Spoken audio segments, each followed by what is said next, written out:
back to Live With, brought to you by Species Nutrition. Visit speciesnutrition.com. Today's guest is going to be entering the Arnold Classic 212 division in his pro debut at the age of 46 years of age. He's our new friend, Kamal Elgargni. Welcome to the show. Thanks, Chris. Thank you, Dave. You know, Kamal, it's interesting. A lot of people don't know who you are. I know you because you work with Chris Aceto, and I've seen the pictures over the last couple of years that, while he's been helping you. A lot of people don't realize this, but you've won the World Amateur Championships 7 times. You've won the Arnold Amateur, you've won the Asian Games, you've won the European Championships. You've won pretty much everything there is to win, and you decided to finally turn pro. Now, I got to explain this to our viewers because a lot of people don't realize that you're living in the UK now, but you represented the Middle Eastern country of Qatar. And in the Middle East, they value the amateur status, and they pay you guys a salary not to take your pro card. So for many, many years, you competed as an amateur, and you've won over and over and over again. Explain to us how you got from the country of Libya, where you were born, to the UK, and how your bodybuilding career kind of evolved over the years. Okay, first of all, yeah, I'm originally from Libya, and it's like I started training in 1993, and as my first show was a Libyan championship in 1994, which is I won my class, was 70 kilogram, and then I moved to Malta for 2 years, and then after 2 years I moved here to UK. So I started training and I'm pushing myself and I'm trying to be like as a champion. I feel like I could do it, and then.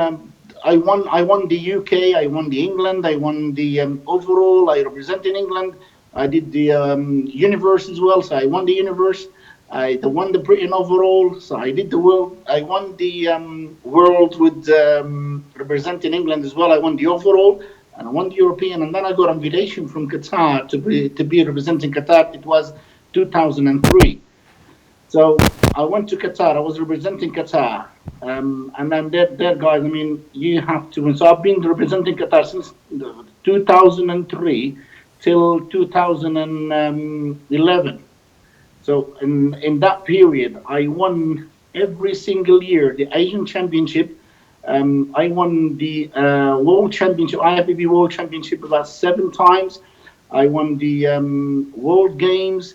And I won the Asian Games, that's the most important for Qatar, that's what they invited us to be representing Qatar, the Asian Game, because most of the shows like the bodybuilding is not in the Olympic, but this one is like in the Asian Olympic Games. So I won that. No, I got to stop you for a minute. I got to stop you. A lot of people don't understand that the continent of Asia includes the Middle East, and it's not. People think that the Middle East is in Europe, but it's not. Yeah, Middle East is bigger, yes.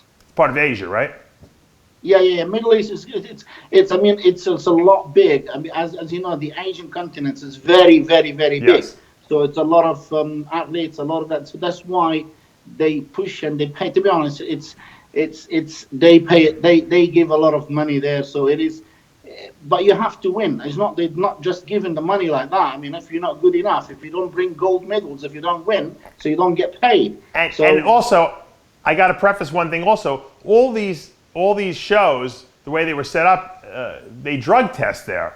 So especially the World Championships, you have to be able to pass the drug. It doesn't mean everyone's drug free, but you got to pass the drug test, right? Exactly right. Exactly right. No, the thing is, we have to, because I represent in a country which is Qatar and under the Olympic Committee, so we have to get tested before we go to the show. We make sure the country you clean. So if I get like drug test, if I get if I got positive, I will lose everything. So we get tested before we go to the show, and then we get tested in the show.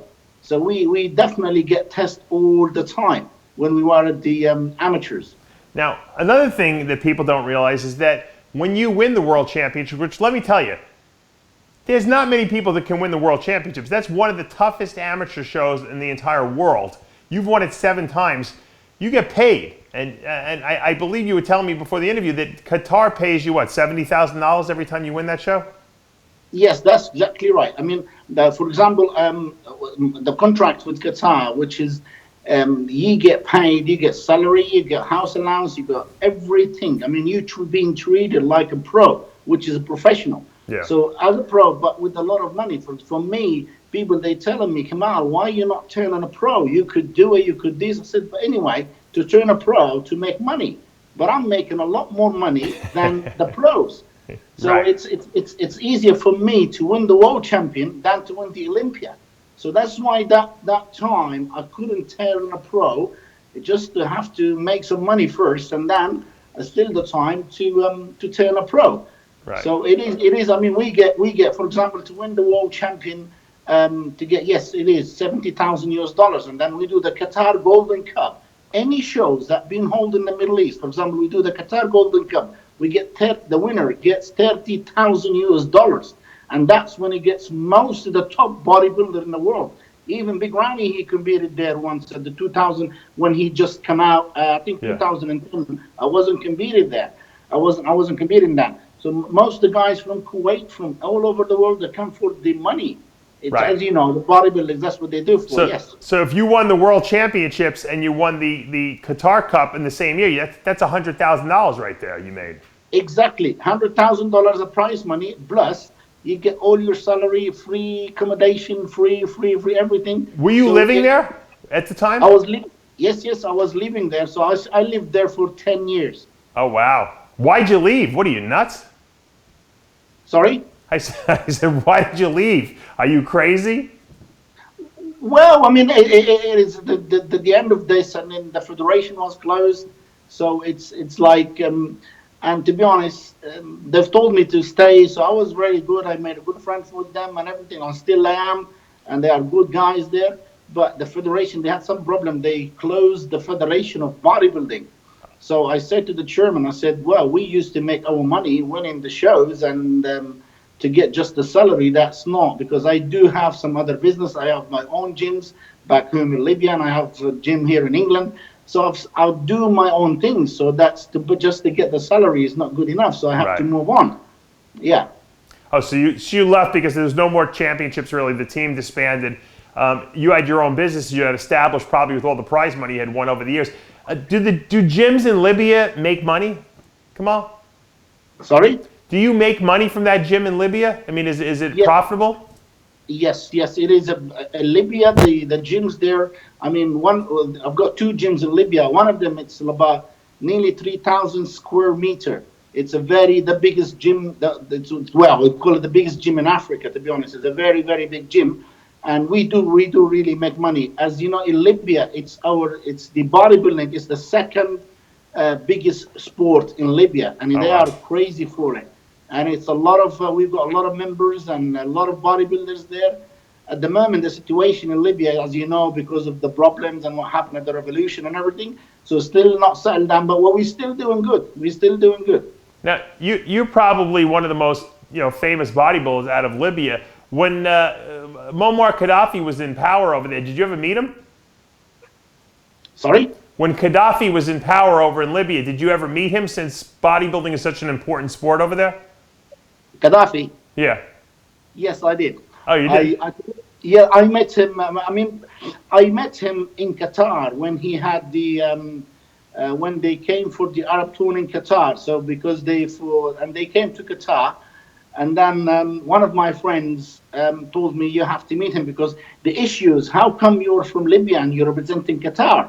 And I said, well, this is the chance in Libya. As you know, the Qaddafi is like, he doesn't want to be famous people. He doesn't. I don't know. It feels really like he doesn't want anyone to be like famous. To be honest, lucky we had the footballers. They play football match without announcing their names. So, yeah. It just number 10 passes the ball, and number two passes the ball. So he hates anyone to be a famous. He said to me, what are you doing here in Qatar? I said, well, I live here, I prepare here, and I represent Qatar. And then his son that time was with him, and he said to me, oh, yeah, you stay here. It's better for you. What we're going to give you in Libya, it's nothing we can give you in Libya. That's what Qaddafi said to you? Oh yeah, yeah, yeah, yeah. It's Gaddafi's son. That's why he said to me. Oh, So oh, the son said that to yeah. you. I mean, they don't wanna give anything. Libya is such a rich country, what we've got there and everything, Yeah. and it's like they own it all, and it's like we just a number of people to live in Libya, and that's it. To be honest. Weird. You think they would have loved you because you were kind of like a national hero in a sense, and they could have made you a big deal out of you. But you, like you said, Gaddafi didn't like anyone to be famous other than himself, evidently. He doesn't like anyone. I mean, I'm okay. Everybody knows me in Libya, especially in the Arab worlds. Everybody knows me in the Arab worlds. Everybody knows who's Kamal. But in Libya, it's a shame. It's a shame, really. I mean, but now I'm trying to help. I'm trying to be. We're trying to do the bodybuilding, everything. We're trying to do everything. I mean, like what we said, we're supposed to hold an NPC qualifier pro league show. But the problem, we couldn't do it because of the situation still there. But we hold it in Tunisia, which is in January, just gone. We had a show there as a pro qualifier. We gave like 3 pro cards. Things are going in the right way. So hopefully, when things settles down, Libya, it's a place which is really could be very, very good. Well, yeah, you know what? A couple of your countrymen had contacted me about, you know, I guess you could say letting the world know that Libya was very corrupt, I guess, and that they weren't allowing anyone else to come in there and hold these pro qualifiers. I'm glad to hear that something's going to be happening this year, though. I mean, if I understand, I mean, at the moment it's okay. At the moment it's okay. I mean, you could have anything. I mean, but it's still some problems. It still is not settled down. The government, they trying to settle it down, but it's still for me. It's gonna be as the first one. Libya, the Cameroon, like to do the Arnold Classic and to be as a pro, and it's a big thing. I mean, I've got a lot of support from the Libyans. Um, a lot of support from well, all the Arab games, because all the Arab people, all the Arab friends. I mean, because I've been traveling around for a long time, Yeah. and it's like I've got loads of people that they know me. So hopefully Well, we'll do something again. let's get to the controversy, because the controversy was, here's a guy, yourself, who won the world championship 7 times. Each time you won it, you could have turned pro. I mean, that's the rule. You win your class at the world championships, you can get a pro card. You turned down the pro status because obviously you explained to us you were getting paid from Qatar, and it didn't pay. At some point, I know in the last year or two, you decided you wanted to turn pro and start competing in the 212 division. And you had a lot of, I guess you could say, trouble with Rafael Centavo, who was the IFBB amateur president at the time, and he wouldn't give you the pro status. What was his reasoning? Why wouldn't this guy give you the pro status and allow you to compete? I mean, you're a multi-world champion. I mean, the issues, he said, because like I said, we had some problems with the 2011 at the Arab Games was in Qatar, and there is some issues happening, which is the Rafael was there, and Dr. Adel Fahim was there, his vice president. So these guys from Saudi Arabia, which is the people they control, the doping control. So they said they're going to test everyone. They came to my time and said, "You're free." I said, "Yeah, I'm fine. I'm ready for a test. I am 100% ready for a test." So our chairman came. He said to me, "Are you ready?" I said, "Yes, I am ready." Well, he said to me, "Hold on. Don't say yes until we do, because the other lads, they are not ready." So he said, "If you give, and that means it's going to be like why Kamal gave and the other, they escaped the drugs. So everybody don't give." So it's something happened that I didn't know. There's a police guy came to me. He said to me, "You have to go with me." I said, "What's happening?" He said, "You hit someone." And then I said, "Me?" He said, "Yes, it's you. So you have to go with me to the police station." And I didn't understand anything. So I went with him, and they've told me, "Oh, because your chairman said we're gonna." I said, "But I'm ready for the test. No, we need to go back." So when we go back, we went back. There's nobody there. And then the next day, our chairman, he said, "Sorry, we couldn't do anything, so we have to go to these doping control people to apologize to them and everything, blah, blah, blah." So we went And I said, I'm in front of you now. What, you test me? He said, no, no, no, that's it. You are, if you escape. I said, I haven't escaped. The police that took me. And in the front of your guys. So anyway, so we went, and then they said we couldn't, our chairman, he couldn't do it. So we came back. They banned us for 2 years. And then we did an appeal. They reduced it to a year and a half. And then after that year and a half, I competed at the world champion under the name of Libya at 2013. So I competed 2013, no problem. So 2014, I received from Rafael. Rafael said, Kamal, you've been banned for life. I said, how come? That's when I asked for my pro card. I said, I need my pro card now. He said, no, you're banned for life. I said, well, we haven't received anything. So I spoke to the Qatar Federation. He said, yes, you've been banned for 4 years. They said they've opened your case again, and they said the appeal that you gave, it's not good enough. Now we're going to ban you for 4 years. And the 4 years is finished. And I said, okay, give me some documents. It says, I'm banned for life. He said to me, you're banned for life. So he hasn't gave me any paperwork. He hasn't gave me anything. So when I came back from Qatar here to England, I was busy sorting out, doing my gym here in England. So I stopped for a few years because I was doing my things. And then I said, okay, give me some documents. So I spoke to him, and I spoke to Jim Manning. I said, listen, Jim, I'm having a problem. Arnold said to me, could you come to Ohio? At the Arnold Classic was last year, I think. Yeah, last year. Could you come to Ohio, and then I will have you sit up with Rafael, and we will solve this problem. He said, I know you, I've seen your physique, we want you with us. I said, fair enough. And so we sit with Rafael. Rafael said, okay, no problem, we will do this, we will do that, if you can get me this paperwork. So I got all the paperwork from Qatar Federation, and I spoke to them myself from the WADA from Qatar Federation. They've told me, Kamal, you've got nothing. Just go and see who's the one that he doesn't want you to compete. Right. He said, we've got nothing. And I've got some documents as well. And I've sent all these documents to Jim Mannion, and I've said, this is the documents. It doesn't say anything. And then happened the split up from the federation from between the amateur and everything. And Jim Mannion, thank you all, thank him really. He gave me my pro card. So all gone good now. So basically, Rafael Centavo was the one who seemed to be having the problem with you. Yes, it's Rafael. I think he's the one. He could, because what he said in that meeting, he was scared. Jim Manning, he told him, oh, listen, you can't give Kamal his pro card, because Jim, he said he's going to give it to me. He said, right. I'm not going to let you go anywhere, because I told him, you let me know, because if not, I'm going to compete in different federation. I said, my business, because I just opened a gym in England, so I need to compete. Right. So I can't just wait. And he said to him, oh, no, see what WADA did to, what they call it, the Russia, they stopped all this. I said, but we're not under the Olympic. We're not Olympic game. Right. So he was scared him off and trying to make really bad for him, the rules.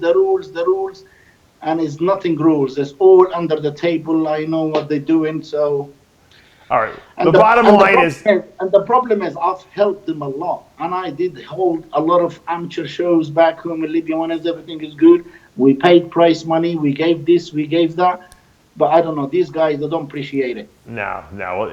Someone had a problem with you, especially must have been Rafael. The bottom line is that Jim Mannion gave you your pro card. You have the IFBB pro status. You're set. You were invited to the Arnold Classic that's going to be taking place in about 4 weeks in Columbus, Ohio, for your pro debut at the age of 46. Who said Dexter Jackson's the only guy who was in their late 40s that can be dominant? We've seen the pictures. We've seen them on your Facebook. We've seen them on your Instagram. Chris Aceto sent me the pictures. You're ready to go. Your physique looks like it did 20 years ago. I don't know how you do it still. I don't know how you look so good, but you're ready to show the IFBB Pro League finally, after all these years, that you're the real deal. Are you nervous? Well, to be honest, I am not nervous, because I am under a very good hands with, like you said, Chris Aceto. I mean, this guy, he helped me a lot. He helped me 13 years back when I was asking him a few things. Then I was asking him when I was in Qatar, because he visited Qatar in 1994, right, before I was there. So he's very good friend of my friend Jassim Abdullah. So he introduced me to him, and now I'm under him 100%. So we've been working together the last 3 years, and to be honest, I'm looking at the moment is the best I've ever been. Even like the age just a number. When I asked him last time, I said, Chris, we're gonna do it just for 1 or 2 years. What do you think? He said to me, no, come on, you still got a few years in your body. You have to keep going. I mean, I always say thank him because he's the one.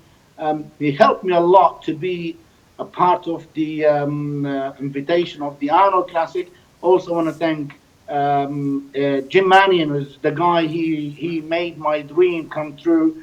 As you know, every bodybuilder wants to be at the big stages, at the Olympia stage. So he's the man. He made my dream to give me my pro card. And it's I want to thank everybody. I want to thank my friend Patrick Stafford, which is my training partner. He's pushed me very, very, very hard. He's with me all the time. And thank you, Dave, as well, for interviewing me, man. Yeah, no, it's important because, you know, every year we get a guy who we call the dark horse, the guy you don't expect, the guy who sneaks up on everyone else and all of a sudden establishes himself as one of the guys to beat in the division. And I think a lot of people don't know who you are. They don't realize how good you are, how great you were as an amateur. And I think it's important that people know that you're coming in, you know, not to just place, but to win this 212 division show here. Let me ask you a question. I'm shocked that has the Camel crew out at Oxygen, have they contacted you at all? I figured that you'd be right up their alley to try to get you out to Kuwait. Well, to be honest, I mean the Camel crew. I mean, Badr Budai, he's a good friend of mine. I know him for a long, long time.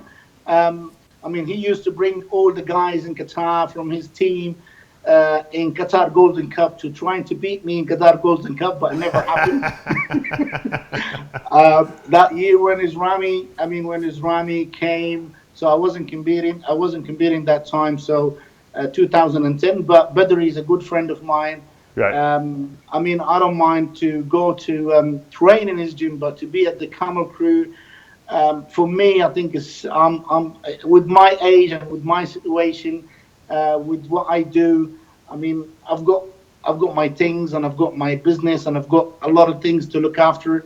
So to go and live there, it's not the good time for me because I still have got my family's business as well, which is back home, my dad. So, but we are friends. We are one family. We are bodybuilders, so we all family. So sure. Now, well, I love what Bader's doing. I think he's giving these athletes tremendous opportunity out there. Have they asked you to come over there, though? I'm sure they have.